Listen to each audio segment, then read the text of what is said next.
Traté de compartir de alguna forma, preparé una presentación porque me parecía que hay algunas gráficas que a veces hablan mucho más sobre un tema que creo que en otros lugares se está discutiendo muchísimo más, pero la izquierda latinoamericana no lo está tomando realmente con la gravedad, me parece que tiene. Es un poco la idea de lo que yo quería compartir para terminar brevemente sobre nuestro futuro en particular. Esa gráfica muestra cómo ha crecido el consumo de energía. No se olviden, voy a hablar 30 segundos de energía nada más, pero cómo ha crecido en el mundo el congreso del consumo de energía, que de hecho se multiplicó por 100 desde la revolución industrial. Cada año consumimos 100 veces más energía que hace apenas unas generaciones. Y además, ¿para qué? Fíjense cómo ha ido creciendo el consumo de energía para diferentes fines a medida que el hombre se va desarrollando. Y en particular, hoy en día, más de la mitad de la energía que consumimos es para producir bienes de consumo. Precisamente no la consumimos cuando utilizamos la energía, sino que la consumimos ex ante en el momento que generamos los bienes de consumo. ¿Y qué tipo de energía? Bueno, de hecho, casi el 90% de la energía que consumimos en el mundo es de tipo no renovable. Y entre otras consecuencias, eso implica que emitimos gases que producen efecto invernadero. Esa gráfica lo que muestra es la evolución en el último millón de años, cómo ha cambiado la concentración del CO2, que es el principal gas que provoca el efecto invernadero. Es decir, cambios que, por ejemplo, cuando la concentración es baja, implicaron glaciaciones en nuestro planeta. Hoy, hace unos años, hace 6 años, estamos ahí. O sea, nos fuimos completamente de lo que es la norma de las evoluciones naturales en el planeta. Y la ciencia, que hoy en día no tiene dos opiniones en relación al cambio climático y que predice bastante bien lo que está pasando y lo que va a pasar, nos dice que si frenamos esta forma de emisión, podemos llegar a salirnos poquito. Si no frenamos, nos vamos mucho. Pero del 2008 al 2014, al 2016, ya pasó esto. Este es el nivel de transformación que estamos teniendo y este es el nivel de impacto que dice la ciencia. Es decir, vamos inevitablemente a tener cada vez mayores eventos climáticos extremos, ola de calor con cientos de miles de muertos cada vez más. El nivel del mar, esa es una simulación que hizo National Geographic, como prácticamente la mitad del Uruguay desaparece si se derriten todos los hielos del planeta. Las sequías, desertificación, hambrunas, pérdida de reservorios y de calidad del agua potable y incremento de enfermedades tropicales. Son algunas cosas que van a ocurrir con mayor o menor gravedad en función de cuánto cambiemos nuestro modelo de producción, porque además vivimos un modelo de producción que es insostenible. Retomando algunos de los temas que decía Judith, nuestra cadena industrial, nuestra cadena de producción de bienes arranca con la industria extractiva, extrayendo cada vez más y terminando cada vez más algunos bienes extraíbles. Producimos productos que tienen cada vez menor vida útil, se tiran cada vez más rápidamente y además generamos residuos con eso, no solamente con el proceso industrial, sino que tirando permanentemente cosas que se terminan más rápidamente y encima utilizando combustibles fósiles. La presión sobre los ecosistemas es cada vez más grande. Fíjense cómo ha crecido en apenas 40, 50 años, que se ha multiplicado por 7 el consumo de fertilizantes y cómo las industrias extractivas están transformando de una forma definitiva partes significativas de nuestro planeta. Esto me parece muy interesante, esta gráfica, que en términos técnicos digo que es logarítmica. ¿Qué quiere decir? Que en realidad cuando yo bajo una unidad estoy dividiendo por 10 en lo que se ve a la derecha. Es decir, para que quede más claro, la evolución del costo de una memoria de informática se redujo en 100 millones de veces en 60 años. Por lo tanto, eso es de alguna forma lo que aumentó nuestra capacidad, no solamente de almacenar datos, sino sobre todo de realizar cálculos. Y por lo tanto, la inteligencia artificial no solamente se va desarrollando, sino que se va a desarrollar de una forma muchísimo más importante. Esto implica, entre otras cosas, como decía Judith, el Big Data. Pero el Big Data, más allá de lo que implica en la política, es lo que implica en el consumo. El Big Data es una forma excepcional de, a los 2.500 millones de personas que estamos conectados en las redes sociales, decirnos qué es lo que precisamos a través de una propaganda extraordinariamente más sutil que nos convence de que precisamos comprar algo que ni siquiera sabíamos que existía hasta que la propaganda nos llegara a nuestro celular. Eso es un impacto enorme con esta sociedad de crecimiento del impacto sobre la naturaleza. Pero además tiene que ver, por supuesto, la automatización que también se refería a Judith, que es más allá de simplemente sacar obreros de las fábricas, es reemplazar a través de la robótica una cantidad de trabajos, pero trabajos mucho más sutiles. Un estudio ya bastante reconocido en este momento del año 2013 de un par de investigadores de la Universidad de Oxford, analizó 720 profesiones existentes hoy en día y llegó a la conclusión de que el 48% va a desaparecer en apenas 30 años. No estamos hablando de trabajo de obrero, estamos hablando de abogados, de médicos, de determinadas profesiones donde las máquinas de alguna forma nos van a superar y eso implica, entre otras cosas, discusiones que hoy ya se empiezan a dar sobre la eventualidad de generar una renta básica universal, porque va a haber que de alguna forma que bancar a una cantidad de gente que en principio no se sabe qué es lo que va a hacer con la mirada que tenemos al día de hoy. Pero además tenemos la concentración de la pobreza. Este último informe de Oxfam que mostró que solamente 8 personas en el mundo concentran la misma riqueza que la mitad restante de la población mundial. Y además una concentración enorme del conocimiento. Esta gráfica que a mí me gusta mucho, este esquema que me gusta mucho, no sé si se ve de lejos, lo que muestra es en los diferentes países cuáles son las principales empresas. Y lo que muestra es que, salvo algún caso muy particular como el de Shell en Holanda, en general, en la mayoría de los países desarrollados, las grandes empresas son o bien tecnológicas o bien financieras. Ahí es donde está concentrado hoy en día las grandes empresas y la brecha que se genera cada vez más entre los países de mayor desarrollo y de menor desarrollo relativo.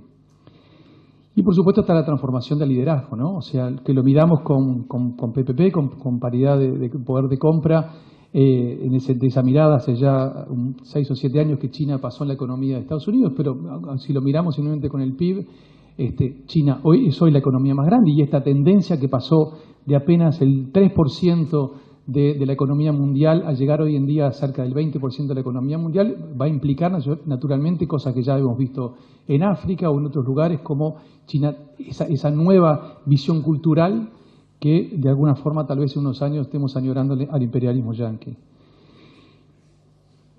Las redes interconectadas, con todo lo que eso implica, nos acerca, genera una cantidad de empatía sobre cosas que pasan en otros lugares del mundo y con una visión de izquierda nos llega eso que sucede. Pero al mismo tiempo también pasa esto. Este desarrollo cada vez más desigual genera la mayor cantidad de gente que intenta atravesar fronteras, algunas físicas, algunos llegan, otros no llegan, naturalmente, y otros directamente ponen muros para que las cosas no sucedan y que quede cada vez más dividido el mundo en dos maneras diferentes. En definitiva, es claro, el mundo va a tener nuevos liderazgos, va a tener una gran concentración de la riqueza, una gran brecha tecnológica y financiera creciente, los vínculos laborales van a ser muy diferentes de los que conocemos hoy en día, el mundo va a estar más conectado virtualmente, pero con barreras físicas cada vez más importantes, y desde el punto de vista de la presión sobre el espacio físico, sobre el ambiente, naturalmente el sistema de consumo que tenemos hoy en día no tiene ningún tipo de sustentabilidad en este momento, pero además tenemos que hacer frente a un cambio climático que ha superado la capacidad de resiliencia que tienen tanto los ecosistemas como los seres humanos y los seres vivos en general. Entonces, en este contexto que en muchos lugares del mundo se está discutiendo con mucha más profundidad, voy a dar algún ejemplo al final, ¿qué significa desarrollo? ¿No? Entonces, sí, claramente la pregunta nos hacían si podemos hablar de crecimiento con distribución. Bueno, no hay duda, como decía Judith, que no podemos seguir hablando de crecimiento con distribución. De hecho, hasta Naciones Unidas, desde hace tiempo en particular, se viene desarrollando generando el índice de desarrollo humano y nociones en particular del vínculo entre el índice de desarrollo humano y el PBI nos muestra, por ejemplo, que hasta cierto punto hay una linealidad y hay una correlación fuerte entre la riqueza de un país, la riqueza que genera un país y el índice de desarrollo humano. Pero después de ciertos valores, una vez que se alcanzó cierto nivel de desarrollo, de confort de alguna forma, ya no hay ninguna correlación. Fíjense, por ejemplo, el PBI per cápita de algunos países europeos y el índice de desarrollo humano, y no hay ninguna correlación entre esas dos cosas, ningún tipo de linealidad. Es decir, no necesariamente tener más plata implica tener un desarrollo humano más alto, sino muchas veces lo contrario. Además, la noción de lo que significa la equidad dentro del desarrollo naturalmente ha evolucionado mucho. No ha llegado tanto a las izquierdas latinoamericanas desde mi punto de vista, pero naturalmente el sistema internacional ha avanzado mucho más rápidamente que nosotros de alguna forma. El concepto de pobreza multidimensional o en particular toda la construcción de luego los objetivos del milenio, los objetivos de desarrollo sostenible en los últimos años, indudablemente implica una concepción de la equidad muy diferente de la que teníamos y la que a veces todavía seguimos discutiendo y todavía seguimos haciendo las preguntas si el desarrollo puede ser crecimiento con igualdad, con distribución. Ahora, lo que de alguna forma más provocadora yo quiero decir con todo esto es que no es el tema de la equidad lo que estoy discutiendo. Lo que estoy discutiendo es el tema del crecimiento. ¿Qué quiere decir el crecimiento? ¿Hasta dónde vamos a seguir creciendo? El PBI mundial se multiplicó por 3 aproximadamente en apenas 30 y pico de años. En estas condiciones que estamos desarrollándonos, como decía Judith, si todos queremos hacer lo que hace China, no tenemos ninguna posibilidad de seguir creciendo. Si todos hacemos lo mismo, si todos queremos desarrollarnos industrialmente y produciendo y consumiendo bienes como lo hacen los países de mayor desarrollo económico, no hay ninguna chance de que el mundo resista, no hay ninguna chance de que los ecosistemas resistan. Hoy, como decía, la producción de bienes lo que implica en general es extraer materias primas de la naturaleza, transformarlas en bienes cada vez más de vida corta, de vida cada vez más corta y generar residuos en la industria y cuando tenemos que disponer esos bienes que estamos consumiendo de una forma cada vez más acelerada. Y naturalmente, necesariamente, el futuro va a tener que ser diferente.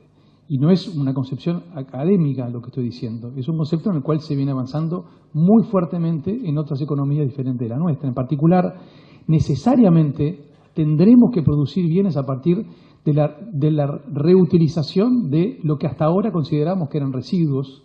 Necesariamente vamos a tener que fabricar productos mucho más durables y necesariamente vamos a tener que reparar muchos productos que consumimos. Y por supuesto, los sobrantes tendremos que reciclarlos y tendremos que ir de a poco tendiendo a la contaminación cero. No hay otra posibilidad. Y por suerte hay muchas sociedades que ya están avanzando en el sentido de la contaminación cero. Entonces, hay algunos conceptos básicos como para cerrar que necesariamente va a tener que implicar el modelo de desarrollo que vamos a tener que construir en el mundo en el futuro. Y aquí es donde empiezan a separarse las cosas. La economía circular es un hecho. No podemos seguir pensando en la economía lineal, en la cual extraemos, producimos, tiramos. Eso no funciona más. Necesariamente tenemos que ir hacia la economía circular y necesariamente tenemos que ir hacia otra forma de economía solidaria, donde el objetivo de la maximización del ingreso y la maximización, y lo que implica muchas veces la concentración de las capacidades financieras y tecnológicas, aumentando la brecha, no tiene sustento en el mediano y en el largo plazo en el mundo.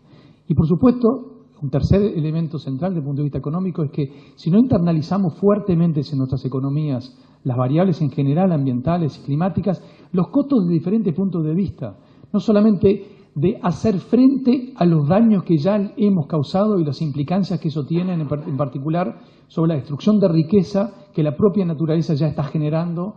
Por decir un ejemplo, un evento extremo en un país relativamente pobre puede costarle la mitad del PBI un año, por tener un concepto simplemente. En Uruguay una sequía ha llegado a provocar $2.000 millones de pérdida, por tirar otra idea mucho más concreta para nosotros. Entonces, la necesidad de internalizar no solamente las consecuencias, los impactos que estamos teniendo, sino justamente orientar nuestra economía hacia un determinado modelo de desarrollo y un determinado tipo de estructura de producción en particular. En definitiva, es una frase que puede parecer muy revolucionaria, pero en realidad si no transformamos el capitalismo, si el capitalismo no se transforma, no hay forma de que esto sobreviva.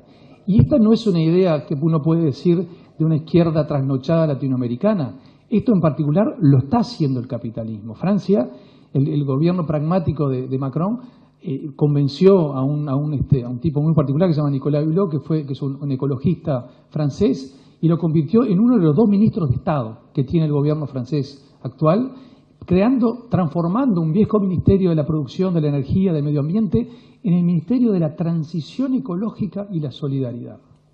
No son ideas trasnochadas de la izquierda latinoamericana. Esas son las cosas que hoy se está planteando el capitalismo. ¿Cómo hacer para hacer frente a un crecimiento, qué es lo que va a significar ese crecimiento y cómo hacerlo posible para tratar de no romper con los principios básicos? Y si nos aterrizamos a las políticas públicas y a la mirada de izquierda, y aterrizando mínimamente en los últimos minutos que me pasé en relación a nuestro país y a nuestra América Latina, sin políticas públicas no hay transformación posible. Naturalmente, incluso los países centrales están viendo, obviamente, y aquí veo yo una diferencia clara en nuestro país todavía entre la derecha y la izquierda, sin políticas públicas no hay posibilidad de transformación. Es claro que cuando estamos mirando variables ecológicas, variables sociales, variables culturales, variables ambientales en general, no alcanza simplemente con la maximización de la ganancia. Ese es un aspecto fundamental, no alcanza con la responsabilidad social empresarial. Tenemos que llegar a nuevos equilibrios entre diferentes miradas de lo que significa el concepto del desarrollo y los equilibrios políticos dentro de la sociedad. Tenemos ejemplos, naturalmente, de esto, porque esa multidimensionalidad de las miradas, que claramente nos sigue, entiendo yo, siendo una diferencia clave en la separación con la derecha en nuestro país, tenemos ejemplos en nuestro. Yo conozco obviamente más el tema energético. En el tema energético, el fijar claramente desde el Estado las políticas públicas y definir para dónde queremos desarrollarnos, cómo queremos generar el equilibrio entre lo ambiental, lo social, cómo nos imbricamos en las políticas sociales del país, el equilibrio con lo cultural, cómo se generan esos equilibrios desde el punto de vista de la política. Bueno, se consiguieron 7.000 millones de dólares de inversión, el triple de lo que fue la inversión inicial de UPM, para tener una idea, con inversiones en los 19 departamentos. Se consiguieron generar 50.000 puestos de trabajos, se consiguió multiplicar por 2.000, aumentar en 2.000%, se multiplicó por 20 el número de investigadores trabajando, o sea, el sector académico al servicio de esta transformación del país. Es decir, tenemos en Uruguay ejemplos de cómo a partir de las políticas públicas podemos contribuir a generar nuevos equilibrios y, aún permaneciendo dentro de las reglas del capitalismo en el que vivimos, orientar al mercado hacia las oportunidades que el país entiende que son las adecuadas para cuál es el desarrollo que tenemos que llevar adelante. En definitiva, lo que yo quería transmitir es que, de alguna forma, hoy, con la nueva realidad que en otros lugares se está discutiendo mucho más fuertemente que en Uruguay, todos los países somos países en desarrollo, porque tenemos que desarrollarnos de una forma diferente a la que conocemos. Y ahí es donde nosotros vamos a poder hacer la diferencia. Naturalmente hay otros que tienen más capitales, tienen más tecnología, tienen otras posibilidades que nosotros no tenemos, pero sí tenemos algunos ejemplos que planteaba Judith, tenemos otras posibilidades con nuestros recursos naturales, agregándole inteligencia y agregándole una conducción política clara, es que nosotros, entiendo, podemos construir un modelo de desarrollo que rompa las barreras arancelarias que va a generarse a partir de todo esto y rompa o sea, nos permita la posibilidad de acceder a determinados mercados. Gracias.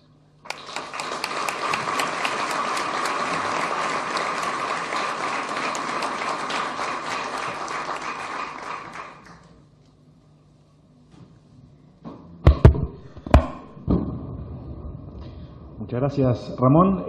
Vamos a seguir con Lucía Pitaluga. Te hago señas de acá, Lucía, cuando te quedan 3 minutos. ¿Cuando te quedan 5? Vale, perfecto.